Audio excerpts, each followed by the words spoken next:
Phonics라는 주제를 가지고 시작을 해보도록 할게요. 간단히 제 소개를 지금 안 드렸는데 저는 지금 16년 차 영어 강사고요.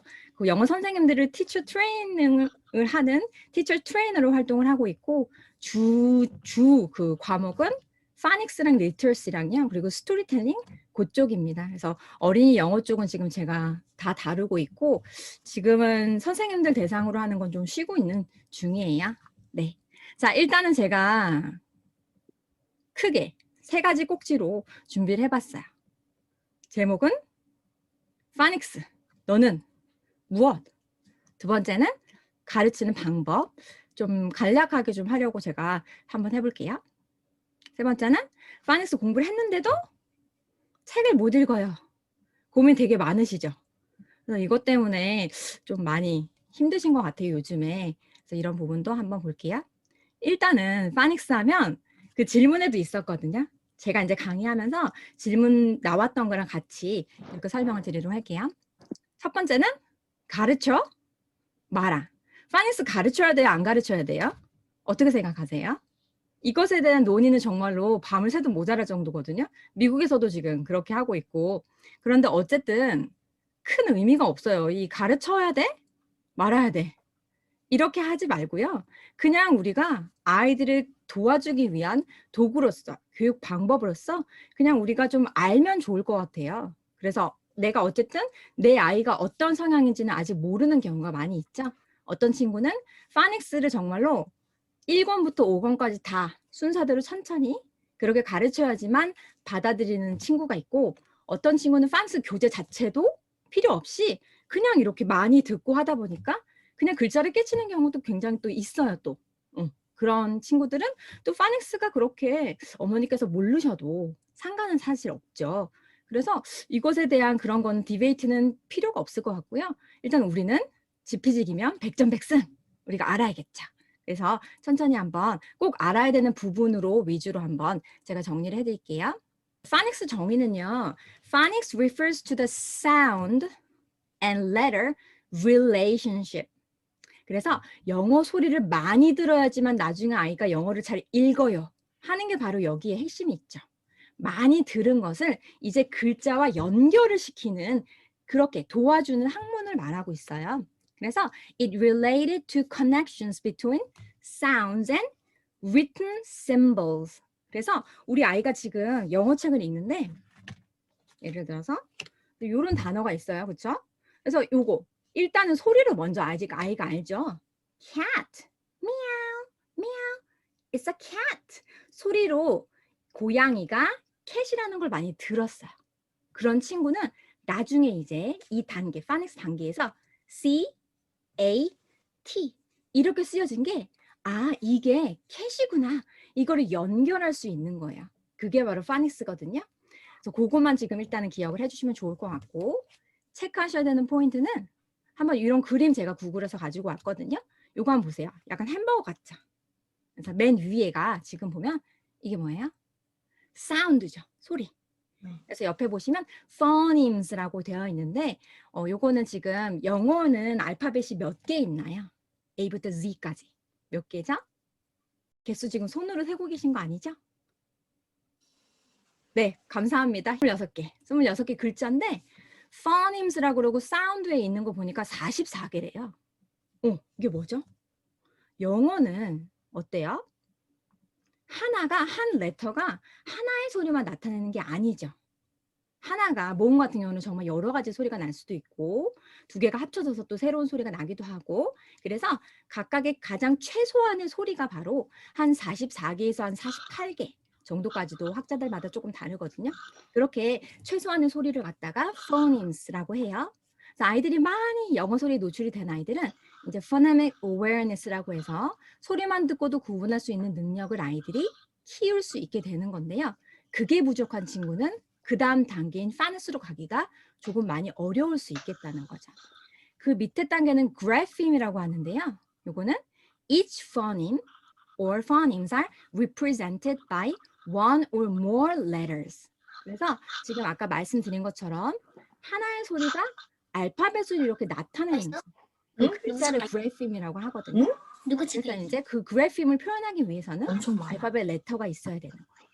그래서 소리와 글자를 연결한다. 이것만 지금 기억하시면 되겠습니다. 자, 그렇다면 이제 파닉스의 요소 무엇이 있을까요? 파닉스라고 그러면 도대체 뭘 가리키다? 한국에 나와 있는 책들이 대부분 1권부터 한 5번까지 이렇게 되어 있어요. 그게 바로 왜 이렇게 항상 똑같이 1권은 이거부터 5권은 이걸까? 궁금증을 혹시 가져보신 적 있으실까요? 영어 선생님들이라면 당연히 가지셔야 돼요. 이게 왜 미국 거 그냥 따라해서 그런가? 이렇게 생각하실 수도 있고, 제가 예전에 처음에 10 몇 년 전에 처음 파닉스 유치원에서 가르칠 때 잘 몰랐었기 때문에 배운 적도 없었고, 그래서 그런 생각 했었거든요. 도대체 왜 1번이 이거고 3번이 이거지? 되게 궁금했었거든요. 이게 바로 아이들이 말을 배우는 좋은 기관의 발달에 따라서 자연스럽게 지금 배우는 과정이라서 그렇게 나와 있는데요. 그 요소 한번 볼게요. 알파벳을 가르친다 하면 이 6가지로 나눌 수가 있어요. 딱 보시니까 좀 감이 오시죠? 그래서 처음에는 1권이 대부분 뭐예요? 알파벳부터 가르치고 그 다음은 자음. 근데 요거를 지금 1번하고 2번은 거의 사실 합쳐져 있어요. 대부분. 그런 다음에 이제 2권 같은 경우가 단모음. 그 다음이 장모음. 그 다음 이중자음. 그 다음이 이중모음. 이렇게 끝나거든요. 어떨까요? 아이들이 점점 쉬운 것부터 어려운 것으로 이렇게 발전을 해나가는 과정이에요.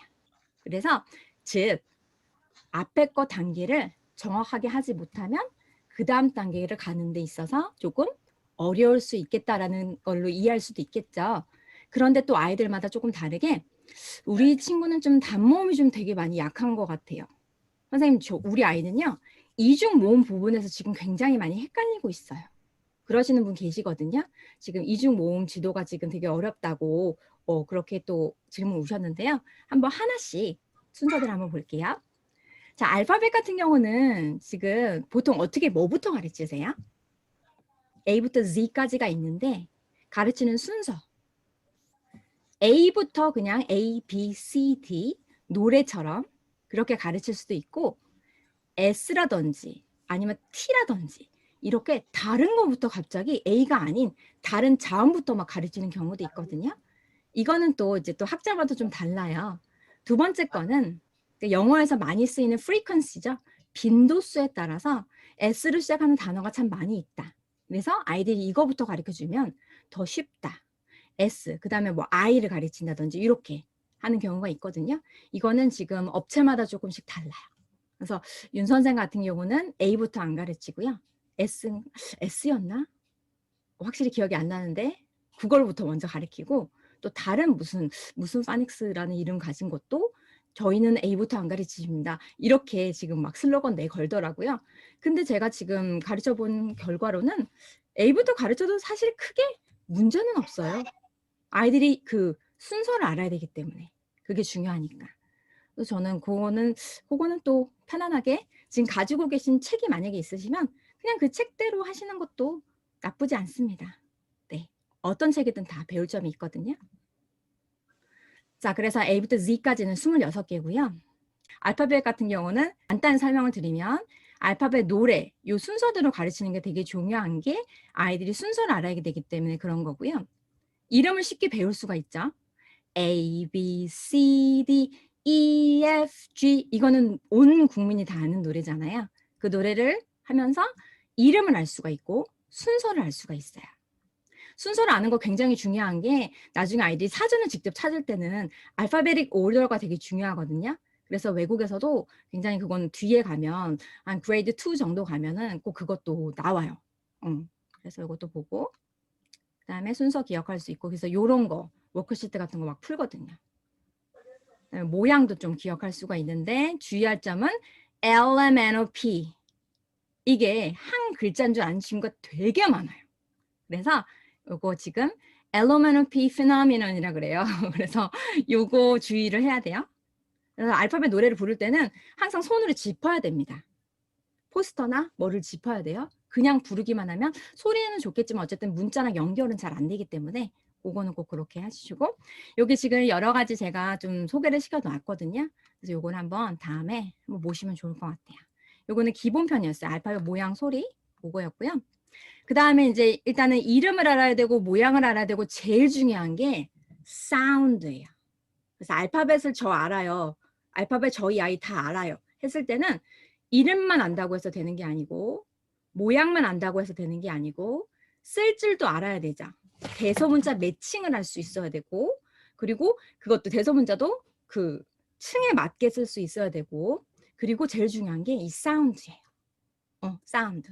아는 줄 알았는데 모르는 경우 정말 많거든요. 되게 헷갈리는 경우예요. 그래서 요거는 생각보다 알파벳에 들어가는 시간이나 에너지가 조금 처음에는 좀 있으시는 게 좋으세요. 그래서 다양한 노래를 반복적으로 좀 보여주시기도 하고 그리고 이제 포스터나 이런 거 있으면은 짚으시면서 엄마랑 이렇게 노래도 불러보고 한번 이렇게 찾아보는 게임 같은 걸로 좀 해서 좀 그렇게 해주시는 게 좋을 것 같아요. 아이들이 되게 재밌게 소리를 연결을 시킬 수가 있어요. 레터하고 소리랑. 이런 것들 뭐 알파블럭스 이런 것도 좋아하시잖아요. 근데 저것도 알파블럭스 같은 경우는 좀 호불호가 있긴 하거든요. 되게 길기도 길고 좋은 영상만 골라서 보여주시는 게 필요해요. 알파블럭스 같은 경우는. 근데 레터 팩토리 요거 같은 경우는 또 길어요. 이게 한 레터마다 이야기가 있잖아요. 그리고 노래도 부르고 하기 때문에 이게 한 번에 아이가 이제 본다고 해서 다 틀어놓으면 안 되고요. 저희 아이들 같은 경우도 제가 하루에 한 3레터 정도만 틀어놨어요. 그리고 그 다음 거. 다시 복습하고 그 다음 거. 이런 식으로 해서 제가 나눠서 이렇게 보여주다가 나중에는 이제 좀 크게 되니까 지금 6살이니까 둘째 같은 경우는 그냥 쫙 보죠. 그렇게 되기 때문에 이런 것들이 소리랑 연관시켜 되게 재밌어요. 저는 지금 봐도 저도 되게 재밌어요. 그래서 B 같은 경우도 빠빠빠빠 오케스트라가 막 이렇게 하는 것처럼 되게 재밌으니까 이거 소리를 연관시켜요. 그게 제일 중요해요. 지금 알파벳 할 때 그게 제일 중요하고 그리고 또 이제 제가 요거 유튜브 둘째랑 작년에 해봤던 건데 이런 알파벳 북 있잖아요. 이런 것들도 이제 재밌게 보여주세요. 알파벳 북 같은 것도 이제 보시면은 이게 레터가 보이잖아요. 그래서 레터 이름도 한번 짚어보고 소리도 내보고 여기 있는 것도 읽어보고 여기 있는 물건 C로 시작하는 그 동물들이 지금 나와 있잖아요. 그래서 이런 것들을 아이가 계속적으로 반복해서 복습할 수 있고 새로운 어휘를 자꾸자꾸 빌드업 시키는 거예요. 그래서 알파벳 북도 되게 많이 재미있게 있고 저도 지금 한 3권 정도 제가 지금 소개를 해놨는데 더 많이 있는데 부지런히 한번 소개도 더 시켜드릴게요. 집에 계신 거를 지금 그냥 C is for crocodile, camel and cat 이렇게 하지 마시고 what letter is it? The letter C, big C, little c. What sound? What sound does it make? C says k, k. C is for crocodile, camel and cat 이렇게까지 지금 다 하나로 다 연결해서 지금 계속적으로 그렇게 복습을 시키시는 게 제일 좋아요. 모든 책이든 알파벳 북은 이렇게 이름, 모양도 보고 소리, 시작하는 단어 그까지 다 해서 그렇게 해서 읽어주시면 참 좋습니다. 그리고 나서 이제 그냥 눈으로 보고서 아이들이 기억하는 거가 그렇게 되면 이제 쓸 수도 있어야 돼요. 운필력이 생기잖아요. 그럴 땐 저는 집에 이런 카드가 있어가지고 근데 없으시면 그냥 어머니께서 이렇게 넓은 줄이 있어요. 아이들 초등학교 저학년 거 되게 넓은 줄이 있으니까 그게 한 3선 되는 거 거기에다가 이제 그 1층, 2층, 3층 이렇게 이야기를 만들어 주셔가지고요. 얘네들은 지금 1, 2, 3을 숫자를 쓰고 여기 지금 맨 3에서부터 시작하네. 여기서부터 내려오는 거야. 여기서 내려와서 1까지 내려가야 되고 제가 6살한테 지금 그렇게 가르치고 있어요. 3에서 시작해서 1로 내려가고 그 다음에 다시 올라가. 그 다음에 이렇게 동그랗게 하고 점 찍고 그 다음에 내려와. 지금 순서에 맞춰서 쓰는 거 지금 조금씩 연습 중이거든요. 그래서 이제 초등학생들은 이게 조금 더 쉽잖아요. 7살 이렇게 하나들은. 그리고 운필력은요. 하루아침에 절대로 안 돼요. 알파벳 예쁘게 쓰는 거 이거를요. 안 시키시면 절대로 안 늘어요. 남자친구들은 더더욱 그렇기 때문에 혹시 그림 그리는 거라든지 아니면 뭐를 쓴다든지 한글을 쓴다든지 그런 거 좋아하는 친구들이라면 무조건 좀 이렇게 손에 힘을 좀 연필 똑바로 잡고 연습하는 걸 해보시고 알파벳을 소개하실 때도 큰아이들은 무조건 이렇게 보여주셔야 돼요. 어디에 쓰는지. 나중에 노트에 진짜 못 씁니다. 1층, 2층, 위에 사는 애, 밑에 사는 애 되게 이야기를 만들어 주셔가지고 이렇게 순서에 맞춰서 꼭 쓰는 것도 같이 해주세요.